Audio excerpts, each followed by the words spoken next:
Your name and bang the gavel. Say your name right in there. My name is Connor. Harder. Okay. My name is Emily. My name is Elang. Okay, so stay here. We're going to take the roll. Ashley, would you please take the roll?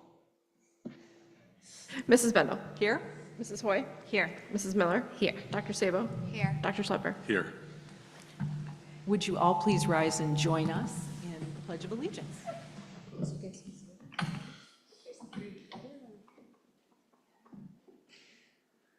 I pledge allegiance to the flag of the United States of America and to the republic for which it stands, one nation, under God, indivisible, with liberty and justice for all.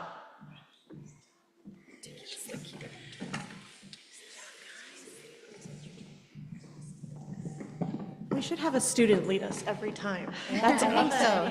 Yeah. My feelings are hurt, Ashley, that's it. Thank you very much. Okay, do I move to approve the minutes from our 9/18/2024 meeting. Do I have a second? I'll second. Ashley, please take the roll. Mrs. Bendel. Yes. Mrs. Hoy. Yes. Mrs. Miller. Yes. Dr. Sabo. Yes. Dr. Schlepper. Yes. And at this point, Lauren, it's you, right? At this point, Lauren is going to introduce our Gurney Student Showcase. All right, as everybody here knows, our teachers and administrators are always looking for new opportunities to connect, create, and challenge. And here tonight, with Halloween coming up, we have our students are here to share with us something that I think covers all of those bases and is also super fun. So I'm going to pass this over to Mrs. Cece to introduce it to us.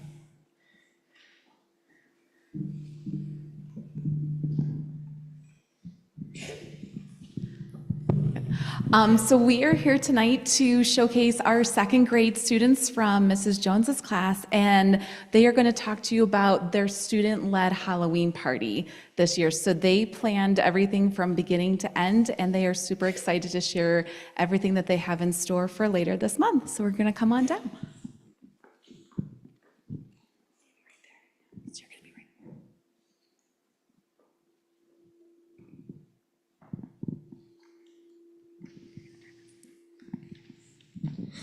My name is Emily.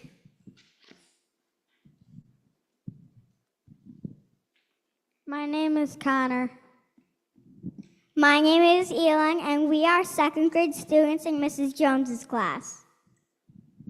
We are excited to share how we planned our class Halloween party.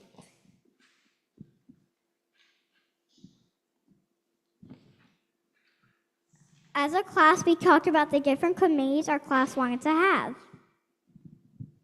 We decided to have a committee for decorations, games, food, music, and craft and activity. We voted on which committee we wanted to be on, with one being our first choice. Mrs. Jones put us into our committee groups from our list.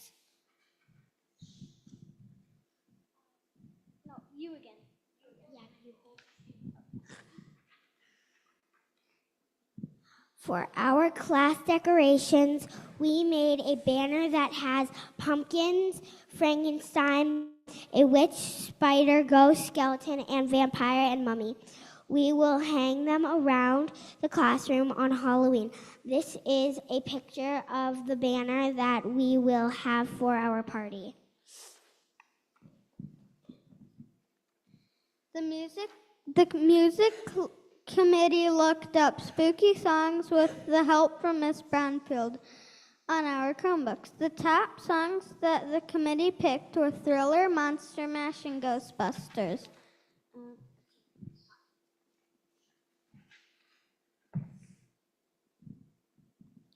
The food committee has planned to serve a salty snack of pretzels, a sweet snack of brownies, a healthy snack of veggies, and a mummy juice box drink. The Food committee is going to meet with Miss Jones to get a final list of snacks for the party. The class craft will be making ghosts out of tissues. We will use tissues, rubber bands, and markers to make the craft. For our class game, we will play candy, corn bingo, and ring toss. The most fun part of planning our class party was figuring out the songs to play. My favorite part was looking up the songs to play. My favorite part was using my Chromebook to look up decorations. The most difficult part for me was writing out the titles of the songs to be played. A challenging part for me was when we first got into our committee was not knowing the names of the songs to play. The challenging part for me was making the banner with all the details. Thank you for coming. We are excited for the Halloween party.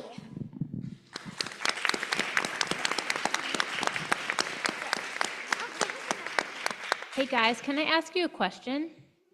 What happened if you had a disagreement within your committee? Like somebody wanted one kind of snack and somebody else wanted something different. Did anybody run into anything like that? The food committee, we made a list and they had two choices and everybody picked, and whoever had the most, they would do it, and we would just be okay with what we have.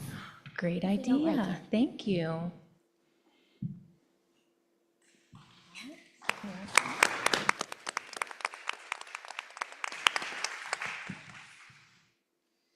And I want to thank you guys so much, and I want everyone to know that we had not prepared in advance to have them lead the Pledge of Allegiance. So thank you, Mrs. Jones, for having them so amazingly ready to come and be willing to stand up and just jump in and do anything. So thank you. You guys did a fantastic job.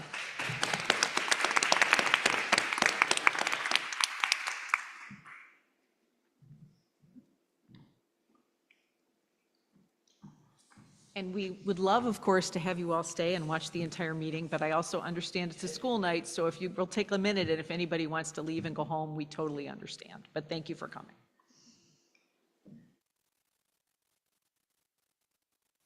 Allegiance anytime you want.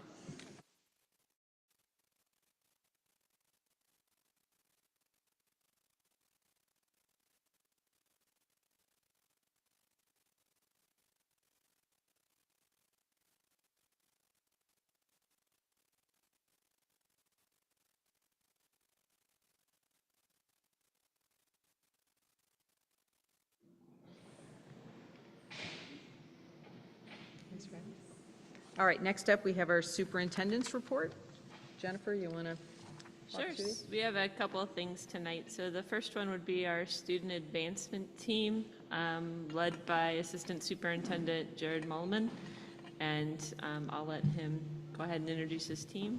And the presentation is about our growth this year, Awesome. last year, I guess. Okay, awesome. Thank you. Mike said this is a little tricky. Okay, cool. It's working. Well, I had light machines and fog machines planned, but they told me to cancel those, so it's hard to send back dubs too, I found. We're super excited for the presentation. I know it says the report card, and we're going to go over that. And we have a lot to celebrate, which Sarah's going to go over.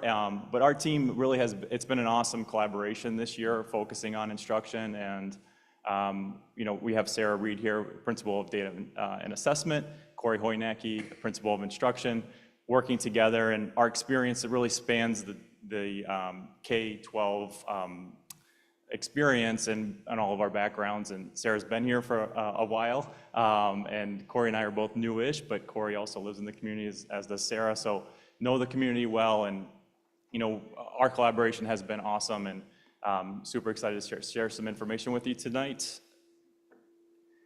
As I mentioned, we do have a lot to celebrate, and Sarah's going to go over that with you with our report card data. Our teachers killed it, our students killed it on the state report card and with all their assessment data. It's truly impressive, so I'm excited for that. we're really going to talk about how we've been focusing the work through our strategic plan. Sarah and I have been talking this week about just how impressive it is on how much it's a real live living document and work, and we continually make tweaks to it, but everything is drawn back tonight. I know Ms. Miller was talking about Connect, Create, Challenge, and that's how we shaped our presentation for this evening. But really the focus is on our collaboration and communication with our staff and a focus on growth for all. And some of the things that we're going to talk about tonight is our work with personalized learning over the last 2 years and the continued work this year, the amount of staff that is involved with that work, and we're really excited about focusing that work and defining what it means for Chagrin. And this idea of coaching for all, this is a testament, this team, and out working with people to not sitting back and sending things emails to folks, but getting in the trenches with our staff and making that data become personal and also informative, and how that guides our instruction to meet the needs of all learners. Our students and staff choice, we're going to talk a little bit about how we're building that in and that work with the Personalized Learning Network and the continued work that we're doing right now with the district leadership team. And then time and learning, really investigating what barriers there might be to truly personalize and getting to know all of our learners, their needs, and then providing that instruction to stretch them, provide enrichment, and also that intervention. And really dive into that with our staff. We're excited about the work ahead in November, going out and exploring, learning from other districts in our state and beyond. We're collaborating with some schools in our Standards Bearer network with a partnership with Schlechte in Minnesota. So super excited and looking forward to that as well. And then just our alignment with our instructional practices, like I mentioned, that's informed by the data assessment. I'm going to kick it over to Sarah and Corey to go through the presentation and talk about celebrations. Thank you, and thank you for having us here tonight. There's a lot. It's an exciting opportunity to be able to share all the wonderful things that we have accomplished. As you know, Chagrin Falls Schools has had exceptional results on state testing. This year, our district was ranked 3rd in the state with a performance index score of over 111, which puts us as only 1 in 6 schools in the state to score overall over 100, and that's pretty elite company.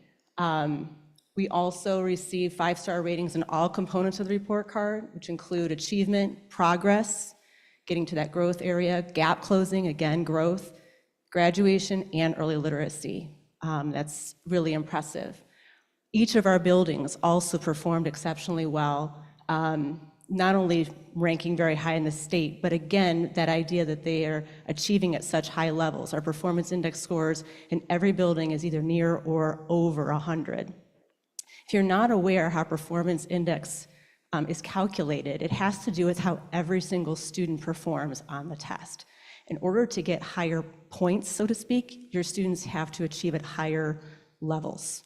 So it really encourages us to look at how we are growing all of our students, from not just our struggling students, but our high-achieving students as well. And what's really exciting about our report card data and what we've been looking at is that we are seeing growth, continuous growth, really since 2020 in our performance and achievement. So I think that's it shows our commitment to ongoing improvement and continuous improvement. It also is a huge reflection on our amazing teachers whose passion drives and their commitment to our students drives so much of our learning, and to our great community and our parents and their support. So it's nice to see all of that come together in such great numbers. So, we went the wrong way. Wrong way. We do have a lot to celebrate, though, as I said. So I guess it's important to take the moment really to just absorb that and to really let that sink in, because I think sometimes we just take for granted how high we do achieve. It's important to really take a moment and celebrate that. But as we celebrate those achievements and our successes, we do recognize that our work is ongoing and needs to be ongoing. So our report card provides valuable insights, but it's also not the only metric out there. We kind of try to find it this way. our report card data, our achievement on state tests, is just one point kind of on our educational journey. It's not the final destination.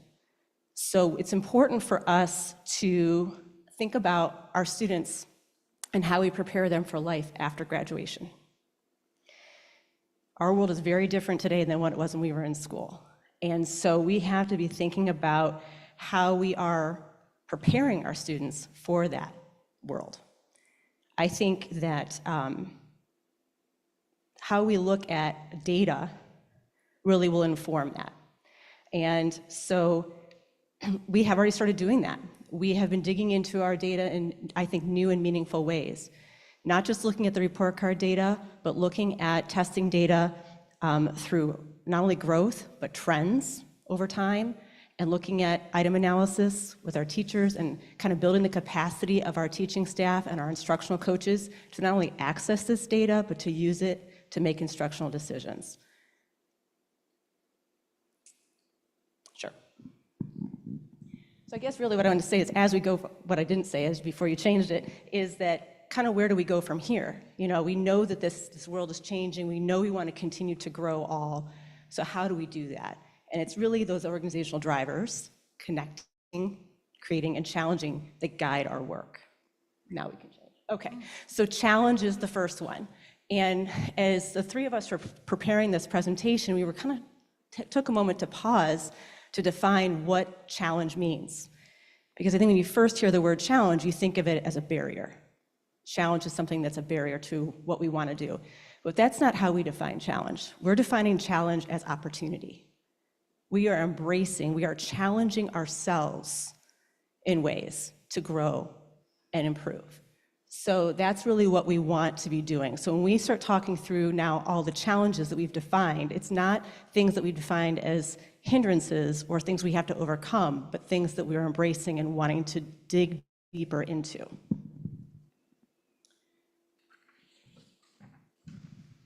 So the first way that we're challenging ourselves is to our commitment to making sure that all of our students are growing and achieving, both personally and academically. Okay? We want to see that growth and achievement, as I said, not just reflected through state report card data, but through many different metrics. And that's important for us, so we're going to start looking at that. And how we use data, as I said, is very crucial to this work. So one of the things that we're committed to is ensuring that we have alignment in how we look at data, what our data practices are in every building and across the district, and how we have a unified approach to assessing student progress and making instructional decisions. We want to make sure that we we use consistent data collection and analysis and reporting methods so that we can have a better way of looking at globally at trends across the district. And that's how we can make more informed instructional and programming decisions. It's also important that we are collaborating through this process. As Jared said, that collaboration with our teachers and collaborations with other school districts will be key, because that is what's going to drive us to be innovative and to do things bigger and better. Another challenge we've identified for ourselves is a challenge on how we can better use time to more efficiently and more flexibly so we can better meet the needs of our students. So one thing that we're going to be looking into is how we are using our day-to-day time in school, looking at building schedules, looking at common planning time for teachers, and how can we create more common planning time, not just within teams, but across buildings and even across departments and districts. The more we can build these teams of teachers to be able to look at data and look at instructional practices, the more alignment we will have, which of course will be much better for our students as they transition from building to building. Is that you or me? Oh, it is, okay. I think so. Let me just get my notes out. As we've talked about, so much of the work we're doing is guided by our strategic plan. And one of the main tenets of our strategic plan is ensuring that we have high quality learning experiences for all. So as you've heard us say already, I've said it probably 6 times already, we're focusing on instructional practices and the framework of how we're teaching. Notice I'm saying how we're teaching, not what we're teaching. It's important that we're talking about instructional practices. And so we want to make sure that we are building in agency, student agency, staff agency in that work, and that we are creating authentic learning experiences for all. That commitment to the professional development of our staff is key to that. And I think Corey, I probably got that wrong, Corey or Jared, Corey is going to talk more about that as we go on and how we're already structuring a lot of that professional growth for our staff. Another tenet of our strategic plan is staff and student well-being. You know, we can't dismiss that in order to achieve greatly. It's a balance, and we need to make sure that we are committed to having that balance. So that comes with that is a culture of growth, a culture of belonging, a culture of engagement for students and for staff. And so again, that comes through with these commitments to collaboration and building agency. The last tenet of our strategic plan is strategic resourcing. So we need to make sure that we're committed to using the resources in the ways that best do that work. And so one areas that we've been looking at, kind of investing our resources, is in the personalized learning, our counseling services for students, and then using, again, data to drive decisions that we're making to prioritize the needs of our students and staff. That communication piece is key, and again, involving as many stakeholders as possible in that work is the only way that we're going to make it valuable. Okay, now I'm passing it on to Corey. All right, thank you, Sarah. So nice job.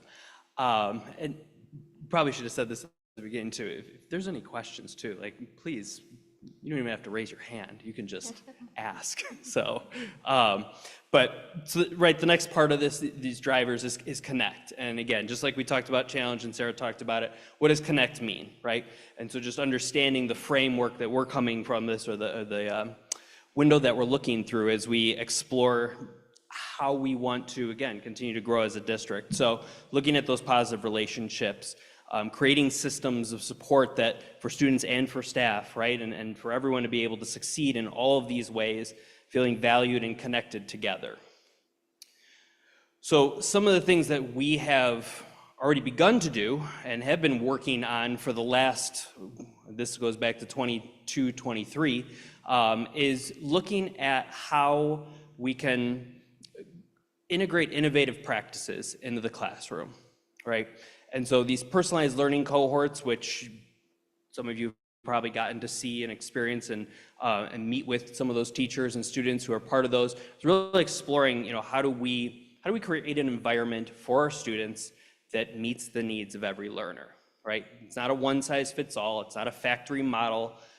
We want to make sure we know who our kids are, who our staff is, and how to support them as best as possible as they move through Chagrin. We want to know, you know, those kids, when they start kindergarten all the way to when they cross the stage, you know, are we preparing them not just to pass the state test, not that those things aren't important, right? But how do we prepare them to actually have those skills that will help them far down in life? Go ahead. So you saw the presentation tonight from the second grade classroom.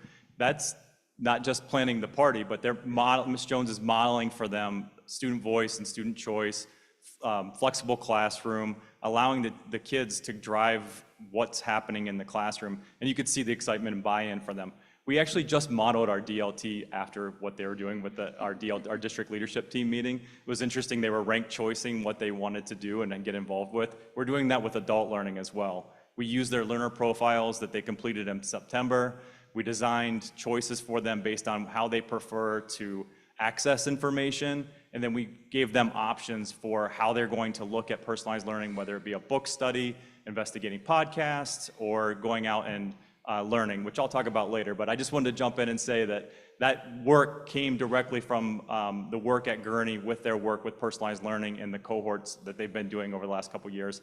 And I thought it was really cool to see that they're doing essentially what we're doing as adult learners as well. And we're all super excited about all this work. So like it took all my power about 3 times not to like, hey, Sarah, let me add something in here. Jared, hold on. So a couple other things. Jared already mentioned the work with district leadership team. But as you see, here's what's really neat about this too. And I've got to see this in my previous role, working at an ESC as a curriculum director and working with 20 plus districts on some of this personalized learning stuff. Chagrin is one of the few, if not the only school district, certainly in the area and in the state even, where we're seeing this explode K through 12. Like there are districts that have pockets of these things happening and trying to explore this a little bit. Maybe it's in 9th grade, or maybe it's in 5th grade, or maybe it's in 4th grade. But as you can see on here, I mean, there's a commitment from our staff to really explore this and learn about this and, find out, what does this mean for our students and how we can make their learning experience even more innovative and beneficial for them in the long run. So this ties into that a little bit, right? Some of the conversations that we've been having and ongoing and will continue to have as we explore how to continue to help our students, and staff and grow in new ways. And some of that is looking at that vertical articulation. I know Sarah mentioned it before. Are we giving our staff opportunities for our 3rd grade teachers to talk to the 4th grade, and the 4th grade to the 5th grade, or 6th grade to 7th grade, right? I mean, those are important conversations to have as we look at how our students progress. I was an English teacher. By the time kids got to my class in 10th or 11th grade, and I told them, hey guys, we're gonna write a narrative, how excited are you? And they're like, you mean that same paper I wrote in 2nd grade and 3rd grade and 5th grade and 7th grade? Can I just use that one again? I was like, no, you can't, sorry. So, right, but having those conversations, I didn't know they had already wrote a narrative 10 times in their educational career. We want to keep talking about that because how can we continue to explore that? I talked about the cohorts, the school visits we mentioned a little bit, but that's really exciting because that's work that our district leadership team is doing, but also giving opportunities to other staff and what's out there. And that's not to say that we want to see what's out there and then just take it. We want to see what other districts are doing that's innovative, and then what's the best word, chagrinify it, if you will. Personalize it? Personalize it, thank you. But we want to make it ours, right? And are there things, because there's districts that are similar to us in terms of achievement and resources and things. There's other districts that are very different from us and have to do things very differently and have to be creative. And they may be doing some really neat, innovative things that we say, wow, that's really cool. We can take some of that and play with that a little bit and do something with it. So we want people to have that opportunity to see what's happening. So last part here, right, is create. Right, so what are we talking about here? Providing access, these resources, mentorships, learning opportunities, a lot that we've already talked about. So I'm not going to carry on too much. I'm certainly not going to read that to you. But finding that sense, that purpose, that direction, right?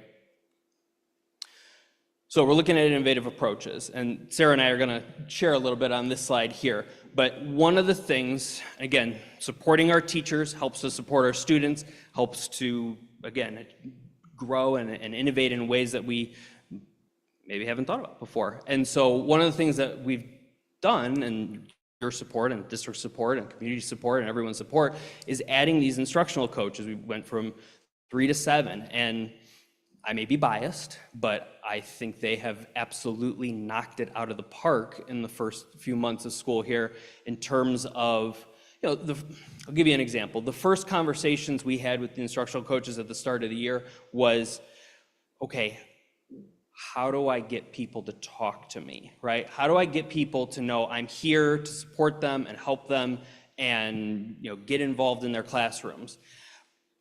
Correct me if I'm wrong, I don't think that's been a problem. Like, I think it's been the opposite. I think our coaches, just by the nature of who they are and their willingness to get out there and work with others and excited, they have way more to do than they thought they would be doing, 2 months into the year. So that's been absolutely wonderful, and can't wait to see how they continue to grow there. Hey, Corey. Yes, go ahead, Laura. Can you just like explain to us what a typical day would look like for a coach? Like, what is it that they're So doing I'd be on the doing them a regular? disservice if I called any day for them typical. Okay. So, but a lot of times it depends on which coach you're talking about, right? I mean, if I talk about Nick Leskowitz, our math coach, Nick is bouncing around, working with teachers on math practices. I think he was just collaborating with Matt Volk, who is like in our makerspace and the creation space, and Molly Clodor with our tech, who's our tech instructional tech coach. They were working with some classrooms together on some things.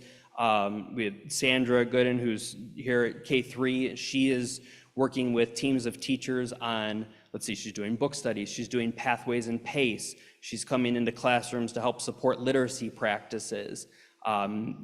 Mandy Marlowe is working closely with me at the intermediate school. She's what's Mandy's, 3, 4, 5, and 6? Yeah, so Mandy is working on, again, supporting all those literacy practices, supporting personalized learning and kind of exploring this with the teachers in the classroom, but also she and I are working through the literacy adoption for the K through 5 too, and getting that work done with our 4th and 5th grade teachers. So Mandy's busy there. So it depends, right? It just depends. Katie Gill, who's our 7 through 12 literacy coach, just met with Katie today. She spent last week working with our 7th and 8th grade science teachers who are trying to incorporate some literacy practices into their science classrooms.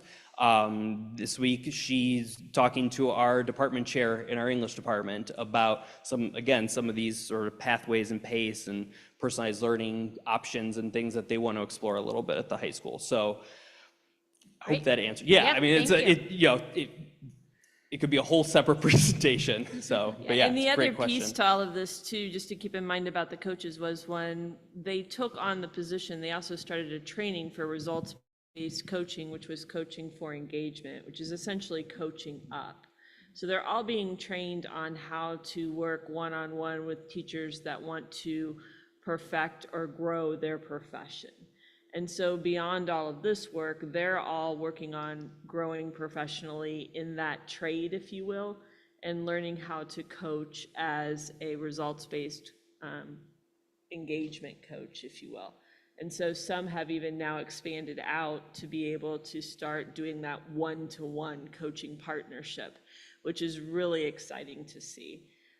So there's even that whole thread that sometimes hasn't been brought to the forefront yet, because not everyone is comfortable. I think there's 2 more training sessions that they'll go through, but that's an exciting piece as well. And just like going back to Sandra, they all have an area of specialty that they were really talented in and innovative in. So Sandra's specialty is personalized learning. And so when someone needs support in that, that's what she's going out and doing. Molly Clodor, when they need help with how to integrate technology or utilize technology or be innovative, I need a way. Molly is the person that you connect with, and she's one of our veterans because she's been doing the practice for a while, so she's been a leader. And the other piece that has really made this successful across the board for those instructional coaches is this team meets with them every single week. And so every single week, those coaches are collaborating, they're talking. And I think one of the most exciting pieces about all of this work and the instructional coaches they're starting to work together. So just if I wanted to do something, I may now have 2 coaches collaborate and come together and work with me to do something extraordinary. So, but there are 7 and they're across the grade levels and they're across the content areas. And so it's a pretty dynamic group. And I agree, we should do a presentation maybe in spring on just what they've accomplished and what they've done. I'll give you a perfect example of the working together, and then I'll kind of wrap my part up because I've already talked too long. But when I get a hold of a mic, I can't stop myself. So I popped into Lisa Dugash's classroom the other day, and she's one of our 2nd grade teachers, right? And so Lisa was doing learner profiles with her students and hopes and dreams, right? And so Sandra was involved with that from a personalized learning standpoint and helping support that. And then in addition to that, Molly had met with every student, talked to them about what their hopes and dreams were, and then created an avatar of that student using AI. I think she probably used ChatGPT, although I'm not positive which one she used. So those kids then had their hopes and dreams kind of part of their learner profile on the left, and then this avatar that represented who they were in those hopes and dreams on the right, and what they hoped for the year. So for example, there were a handful of kids that said, I hope to be a better reader this year and learn better, through foundations, right? And so, which cracks me up, the second grader is putting foundations into their hopes and dreams, but it's all good. So, the symbol for that is an owl. So like those pictures, those kids had owls sitting on their shoulders or like in their hands. I mean, that's just an example, kind of, starting to see this all come into fruition too. It's really cool, and the kids were so excited to see that and talk through that and everything. So, but as Jennifer mentioned, so Sarah and I are excited to be part of this work and part of this team. Early on, Sarah's been here. For me, it's been a lot about relationship building and just getting out and getting to know people and meet people and understand like what it means to be a teacher in Chagrin Falls and a student in Chagrin Falls, and learning about that. But excited to also get involved with a lot of the work that our teachers are doing. I mean, we chose the title Principle of Instruction because we want to focus on instructional practices, and not saying that whatever curriculum we land on for whatever subject it might be is going to define how we teach. It should be the other way around. And so helping support our teachers in doing that and saying these are our best instructional practices. Can you say that again? Sure. Because I think when I listen to this, a question I might have if I was watching from home, or I've been paying attention to this for a long time because of the team I was on with strategic planning.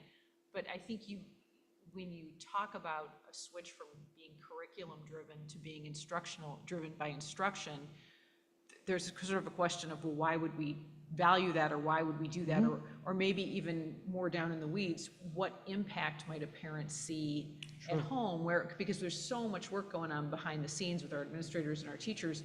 What can parents start to look for that they're going to see, and why? Like, I think a great example is I could just walk up to 3 second graders and say, hey, do you guys want to help me lead the Pledge of Allegiance? And they jump up and say, sure. And they walk up here and they do it with no preparation. Like that kind of skill is embedded in this kind of experience. But why have we decided to make this shift? Well, and I don't want to say that this is a complete 180 from anything that's been happening in the past, because I can't speak to that, right? But whenever I explain this role and these roles in our team to other districts and people that I talk to, you get like that, that makes a lot of sense. Like, yeah, we should just stop.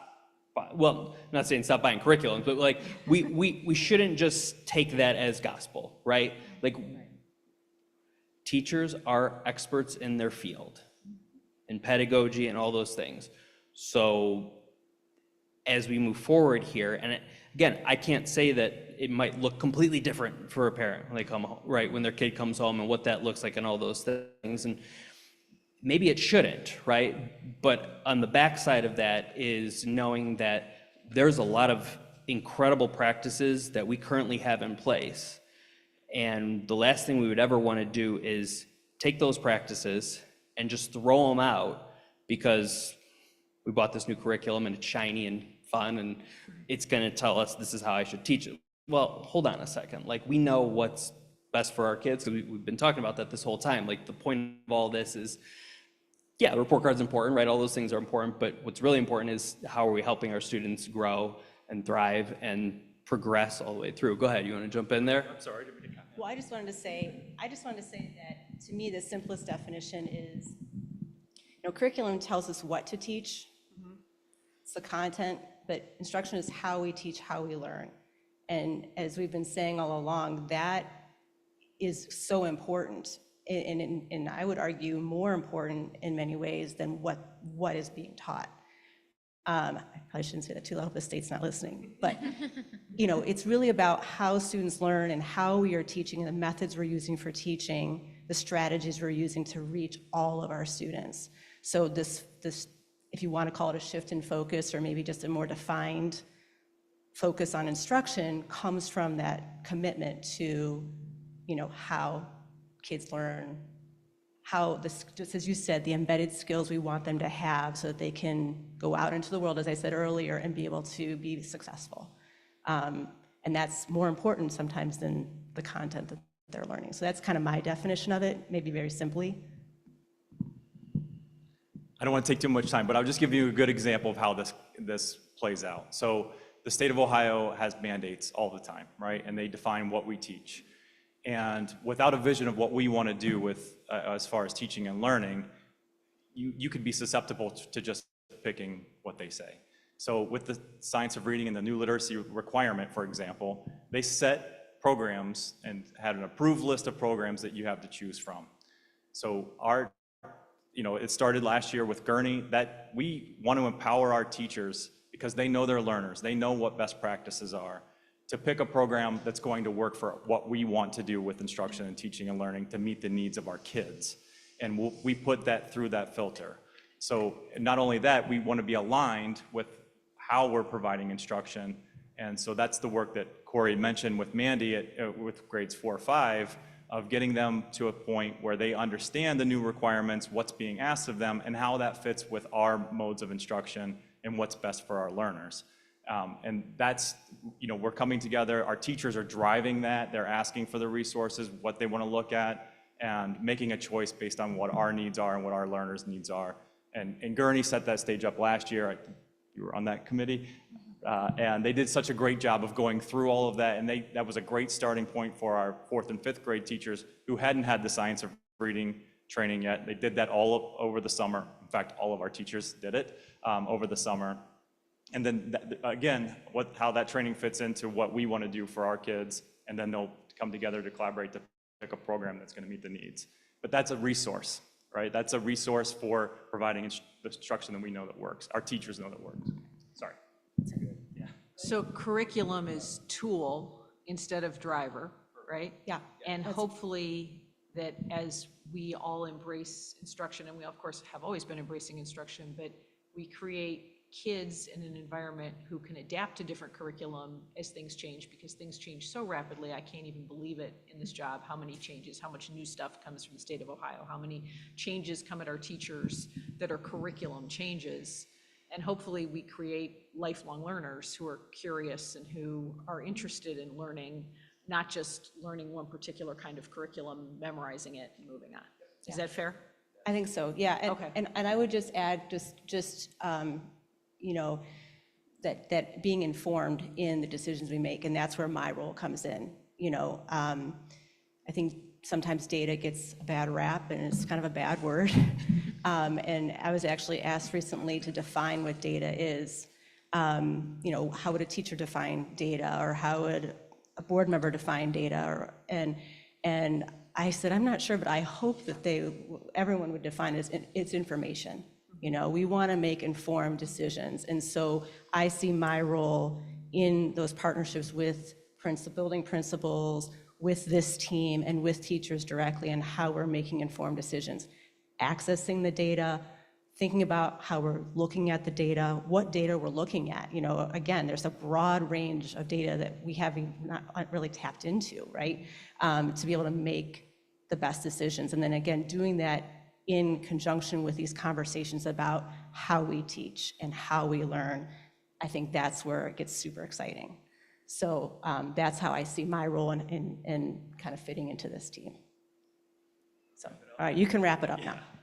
I think we've mentioned all we want planned for, maybe a little bit out of order, but we're excited for the work. We're continuing that work. We just had a great DLT meeting yesterday, our district leadership team, and really wanting to focus what personalized learning means. Personalized learning, for me, really meets the needs of all of those areas in those inquiry groups. Whether it be high quality learning, whether it's student staff well-being, or the strategic resourcing, it fits into, they all converge. Just like the the triangles or the circles there, and they meet in different points. And I'm so excited to engage our staff with it and work alongside them as we define what it means and provide focus on how we're going to meet all the needs of our kids. So yeah, any other questions for us before we? Yeah, maybe just if you guys could define one more time your job, what each of you does and what your purview is. So now that we've heard it, maybe it makes a little more sense than it did at the beginning when they just heard the titles.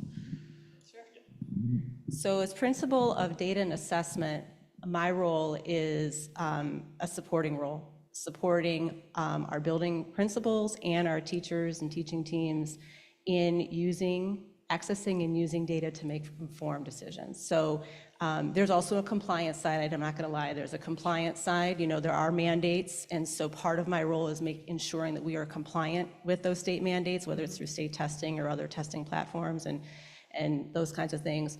But that's a small part to me. The bigger part is in that collaboration and helping to use data to make informed decisions.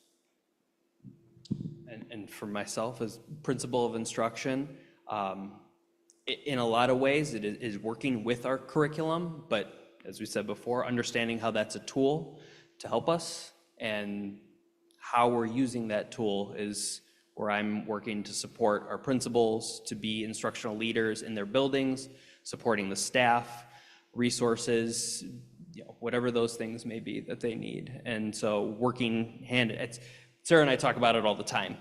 It's really hard to look at instruction without looking at data and that information, and it's really hard to look at data and not think about how that impacts instruction. And that's a good thing, right? Like those are the conversations we want to be having. So, yep. And as assistant superintendent of student advancement, I'm just working with this team along with the other administrators and teachers and staff to looking at all areas of college and career readiness and skills for success that kids, and aligned systems. So pathways for kids so that they're moving through our buildings with seamless transitions and they're exiting with the skills that they need to be successful in the future. I guess that's the best way I could wrap it up. Okay. We'll say my 7-year-old, when I told her what my position was, she thought I said the principle of destruction. And hopefully that is not the case. We'll get you a t-shirt. That sounds great. Right. Thank you, that was great. Thank you. Thank you, and it'd be great if you guys wanted to come back in the spring and talk about what the coaches have done and show some examples, because it's so helpful to parents and to community members to sort of see it in real life, to see what's happening. So it's great, because I know there's so much going on behind the scenes, but it's great to be able to quantify it. Thank you. Thanks. So for part 2, we had talked about cell phones this summer, and I know our Assistant Superintendent of Innovation, Technology, and Communication, Mike Doherty, had conducted some surveys and is still working on that project. So we asked if he could give us an update tonight. Nobody else kicked that.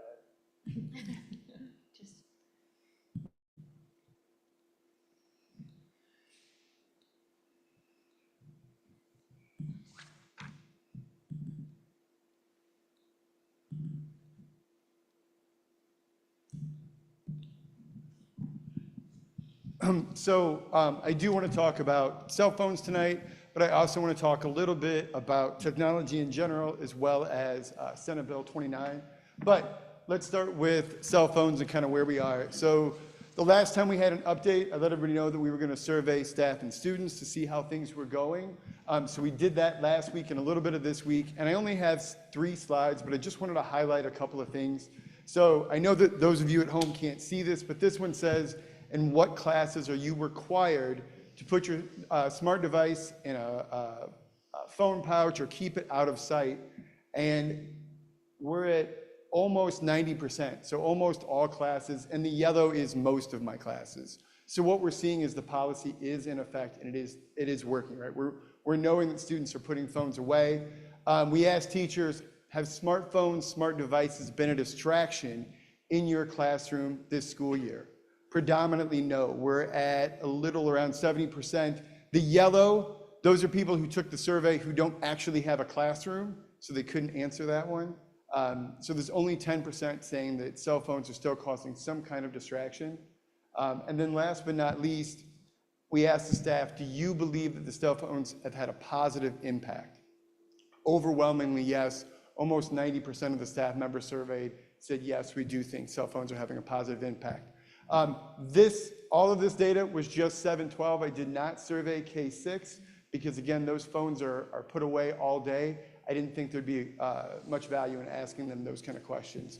So all in all, what we're seeing is kind of the enforcement of the smartphone policy has gone really, really well. A couple of areas we want to tweak. I am still deep diving, I say deep diving all the time, into the question around lunch and recess. We did ask students and staff that. The responses are really interesting. I really thought it was going to be very one-sided or the other, and it's not.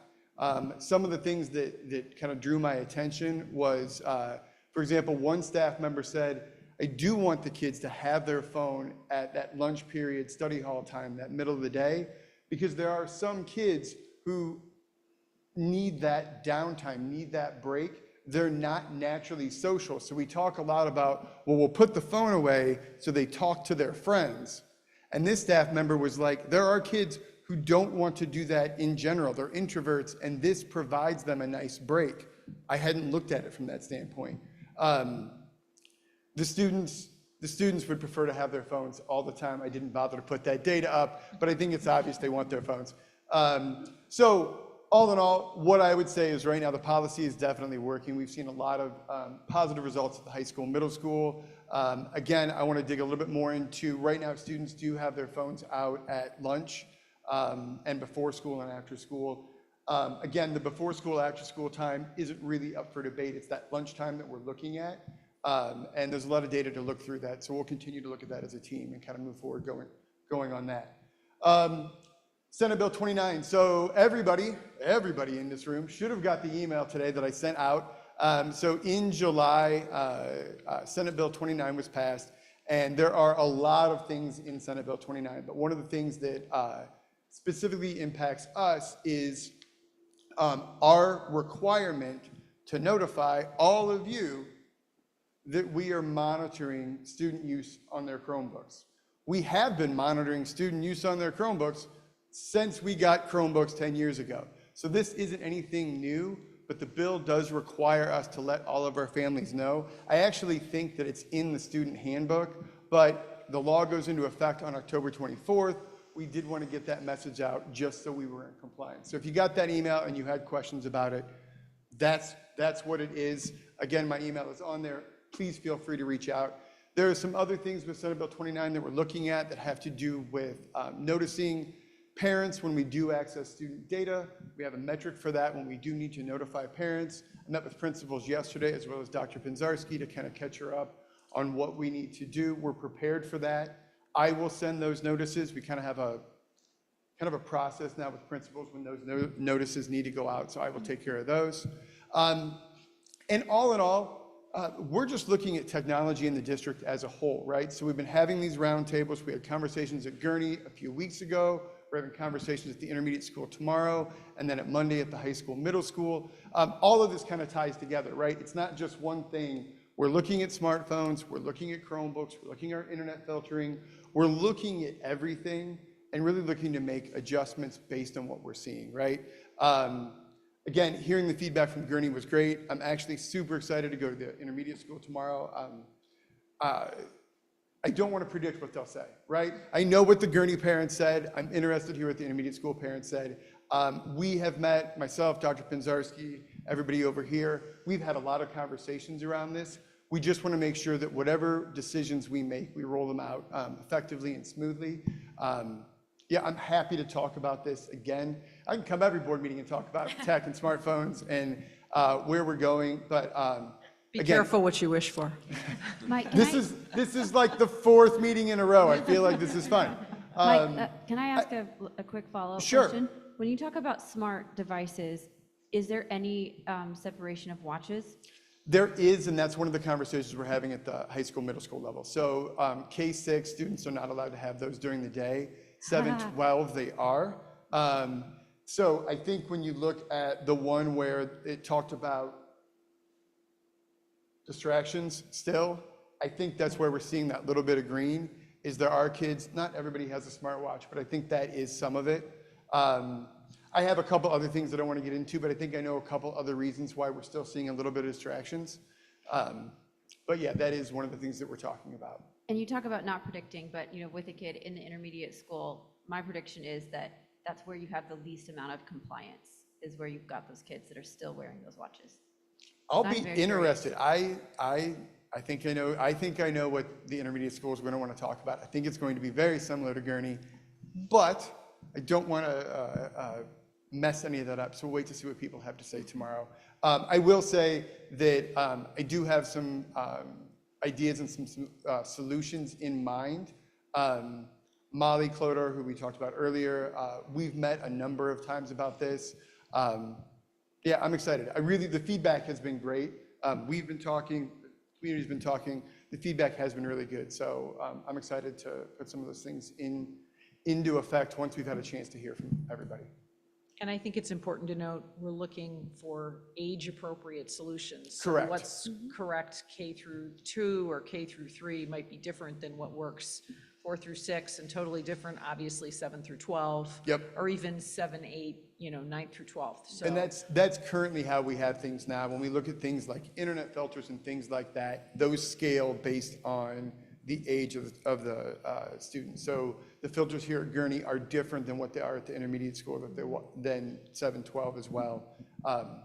We take all of that into account as we're making those decisions. and just to clarify, Senate Bill 29 didn't change our practices at all. That was just a disclosure requirement. Correct. As Yep. far as, we are monitoring, and we want parents to know that we are monitoring. Yep, and same thing with the 72-hour notices I mentioned. Those are notices we would have sent regardless.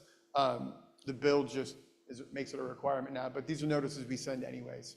And I want to mention, we also have heard, I've had some conversations with the Ed Foundation and some of our support organizations about looking into some presentations, possibly a forum, some different learning opportunities regarding social media use. Sure.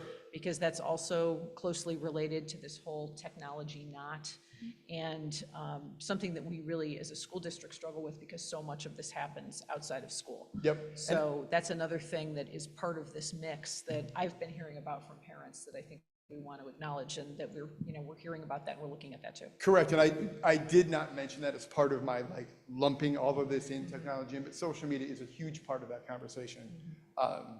Again, especially as we look at filtering and what students have access to and things like that, that's 100% part of this. Great, thank you. Yep. So I'm going to add a part 3 because I think it's appropriate for student or superintendent report, because I do have some information to add to what Mike shared, and to maybe expand a little bit on the roundtables that are happening. So he did mention the intermediate school roundtable is tomorrow. When we did send out the notice, we did give 3 time slots. You were able to say which time slots you wanted to participate in. If we don't have 12 to 15 people, it's really hard to hold those roundtable conversations. And so for the 2, the 4 o'clock and the, I think it was 6 o'clock or 6:30 slot, we didn't hardly had any signups. So we gave those people their second choice as far as signups, and then worked with others that weren't able to do the morning one. So for CFIS, there will just be 1 roundtable tomorrow, but it's a large roundtable, so it should be really good if you signed up. And then the high school, middle school, high school, 7-12, we're still taking in all those signups. So if you haven't signed up yet, please do. And then based on what we see for those signups, we will distribute those across those time slots and know how many we're able to have on Monday for that time. But the other thing that I wanted to share is there's a question of what happens, and after these roundtables, what do you do with the data? And the first thing we have to do is we have to go through everything. So from everything that's written down, from everything that our table hosts here, we take that all in and we just kind of do a qualitative analysis. There's a little bit of quantitative involved. And we try to get this comprehensive, overarching report. The Gurney draft, remember Gurney's was on September 25th, they had 3 roundtables. They had one that was just parents, they had one that was just teachers, and then they had one that was parents and teachers. It was just random that's how they fell. But those kind of results in the form that we want to use to report out this information is, I know the board has copies. I wanted to share a draft with the board and kind of walk you through it tonight. Because if this is what we want it to look like, I can use this for the other roundtables, and then I'd like to get this posted.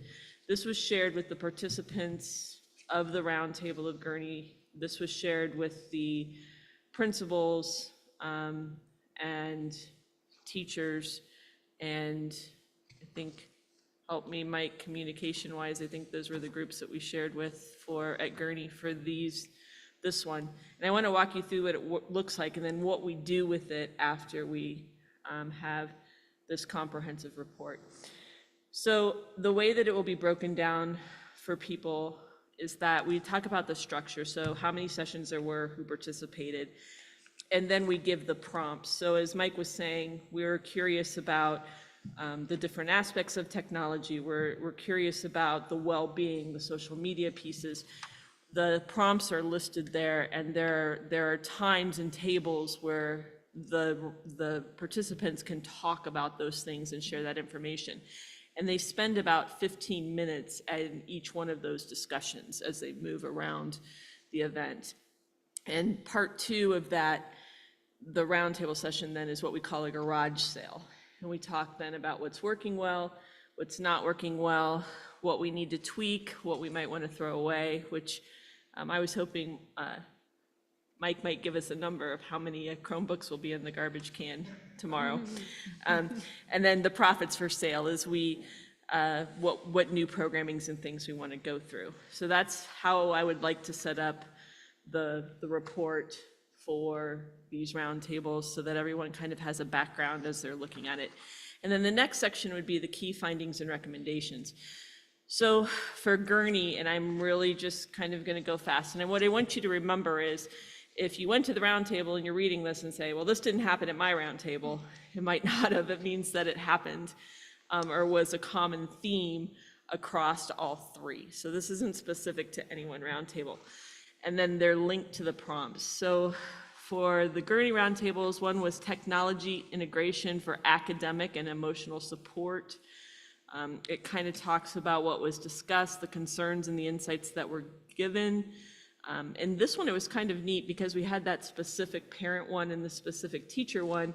I was able to give some insight to what both groups might think or what they talked about. So I tried to pull that out if I could, if there were specific things. And then a lot of times they had specific requests. So for example, on that key finding, some of their specific requests were to limit device usage. They were saying limit the Chromebook uses like them taking Chromebooks home or on the bus, and then balance digital learning with traditional methods, and then monitoring device use. And then those turned into like specific recommendations. Key finding number 2 was social emotional learning and well-being. Some of the specific requests might have looked like consistency across all grade levels, just that it's delivered uniformly across all the classrooms and grade levels. More outdoor time. We saw that come through in the strategic plan if you were in group 3 strategic resourcing, that to promote students' emotional well-being, providing breaks during the school day. Revising the SEL, that social emotional learning delivery model, feedback, going back to making sure that Encore was a true special, because right now it's mostly delivered through Encore, so that was part of this. And then Chromebook restrictions during free time was something that came up often. In key finding number 3, programs and courses during and outside of school, expand extracurricular options for Gurney, enhance emotional and social programs, ensure program accessibility so that that if we do offer a program, that we're ensuring that it's accessible for all. On key finding 4, and again, once this is, key finding 5, but 4. Once this is printed and updated and put on the website, you'll be able to read all the detail. I'm just giving you an overview. Was family and community engagement was talked about a lot. More academic focused family events was suggested. Engagement, parent roles, so like adding a third room parent in classes to serve as a connector parent for fostering parent-to-parent connections. Opening parties for more parents was suggested. Collaboration with support organizations for how they could better support what those teachers needed in their classrooms and facilitating new engagement possibilities based on teacher need. Key finding 5 was communication and information sharing, trying to find a unified communication platform, and frequent and detailed updates, more frequent updates on both academic and school events. And so those were some of the things that were discussed or reoccurring themes in finding 5. So then what happens when we get that? The leadership team looked at those key findings and started to say, okay, what could potential next steps be? I want you to be super cautious about these potential next steps. These are just, what could we possibly do? These have not been vetted.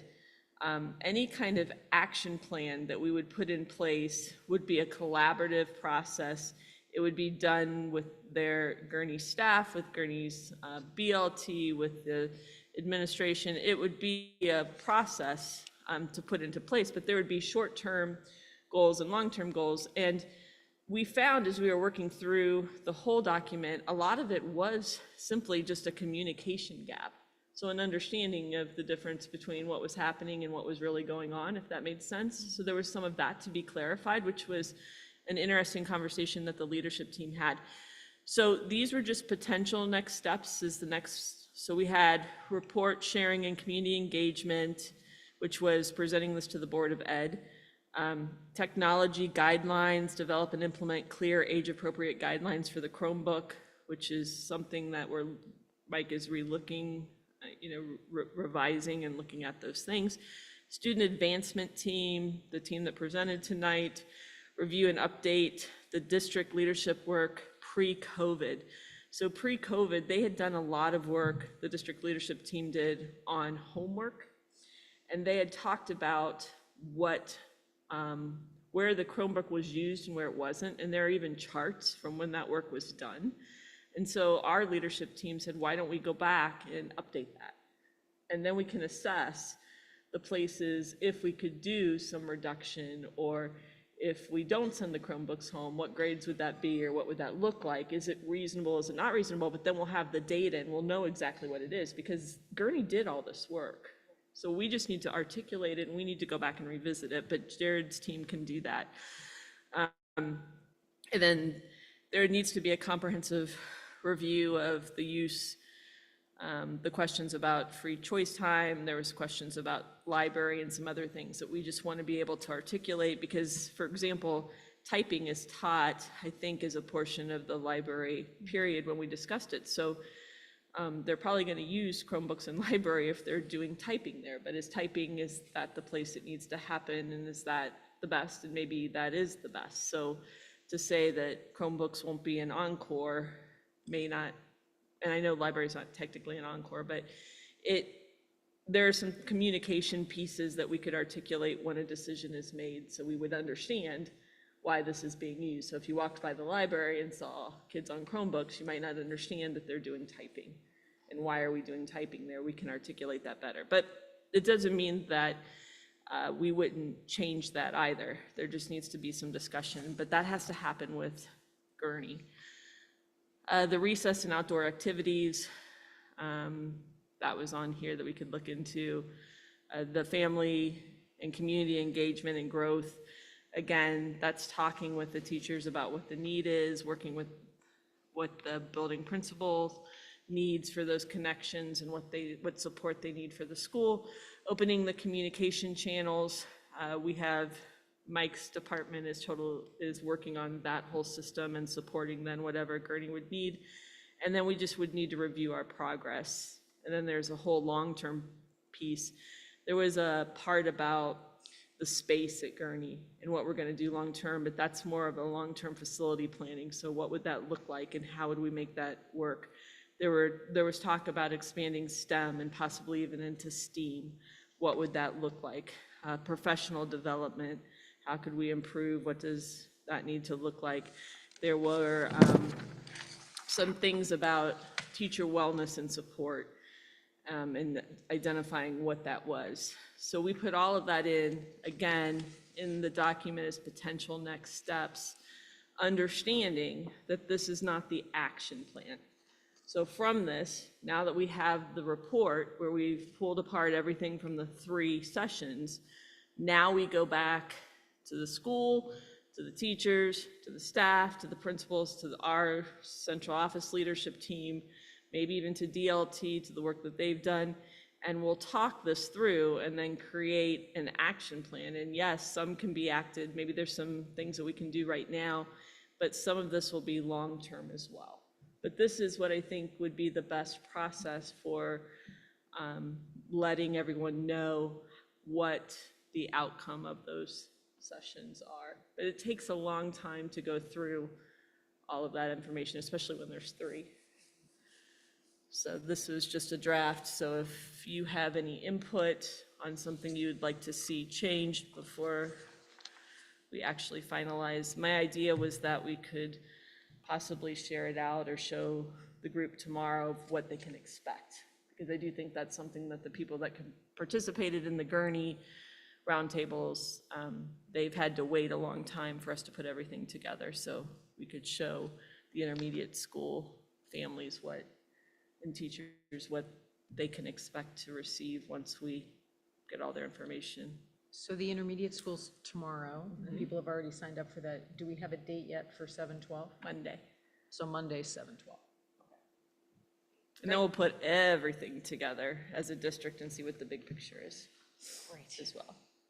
Thank you. I think that's it for superintendent. Unless anyone has any comments. Okay. Okay. Do we have any public participation, Ashley?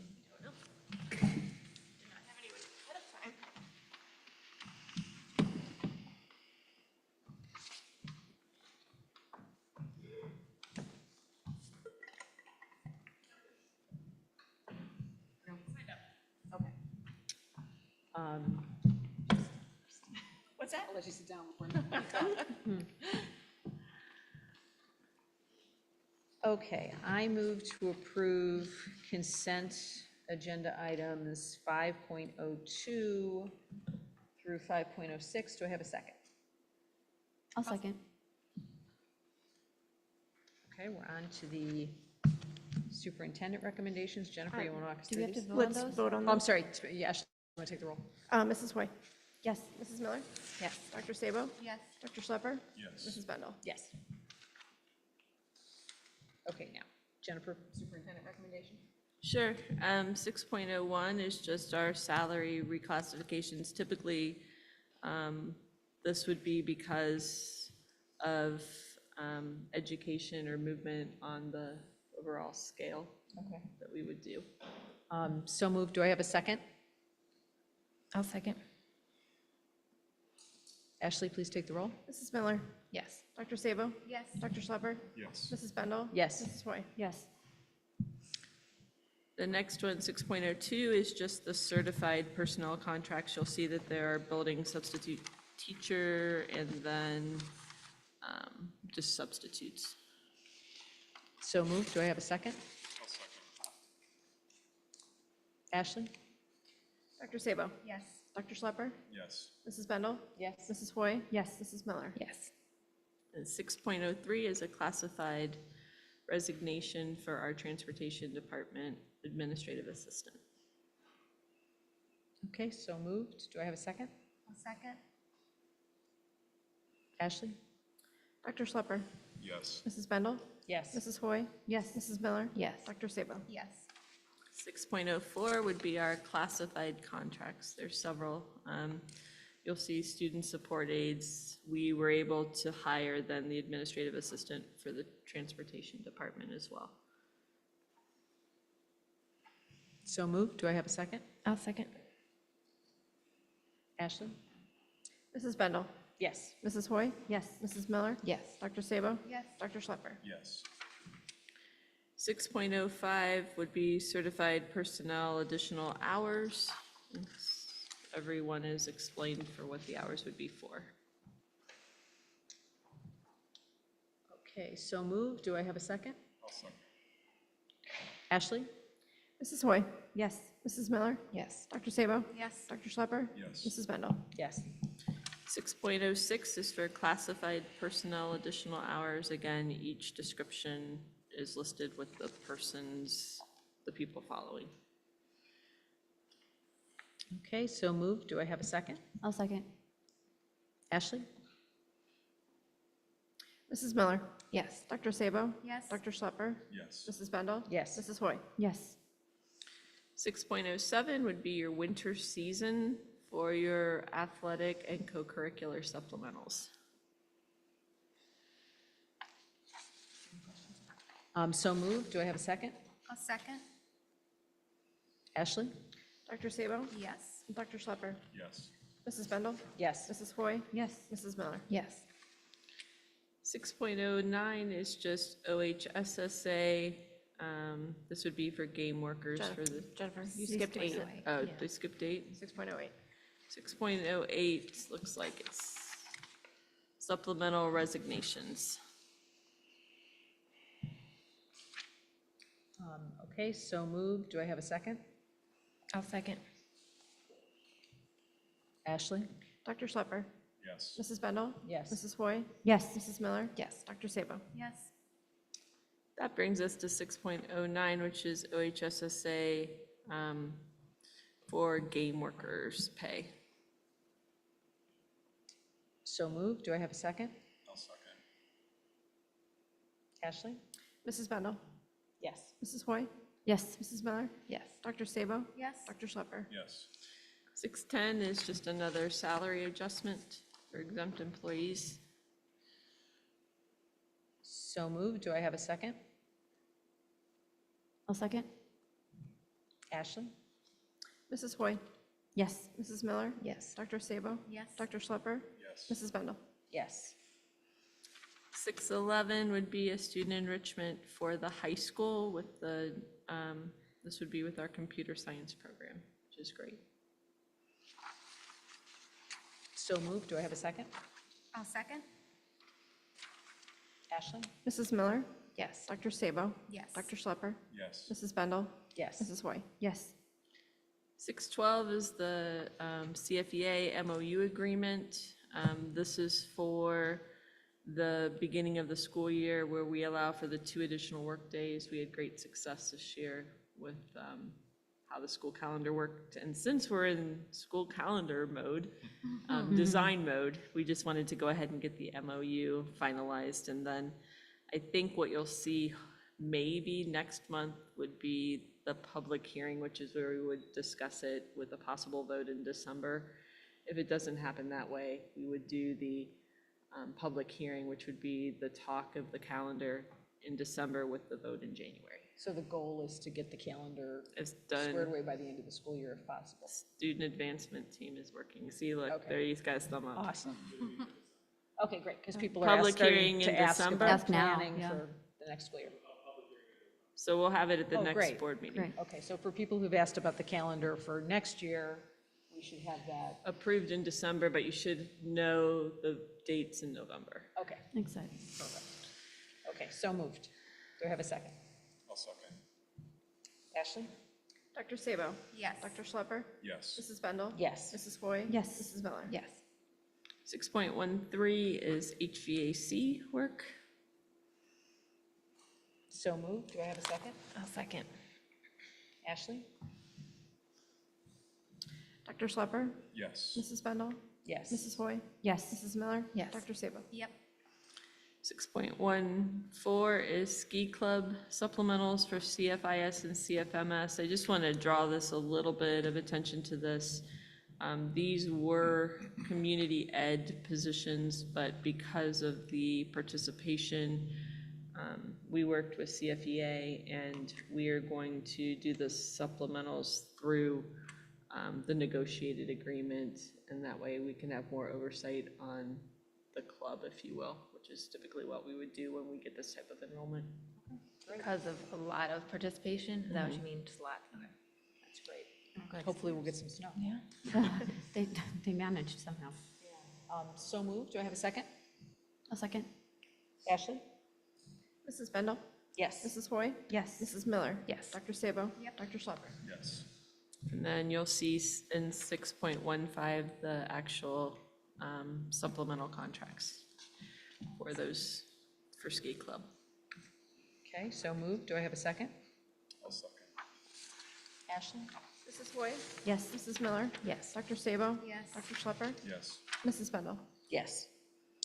6.16 was just a correction on Aaron Group's position and contract that we approved last meeting. It was just that the effective date and the end date just had to be adjusted because it would actually go through,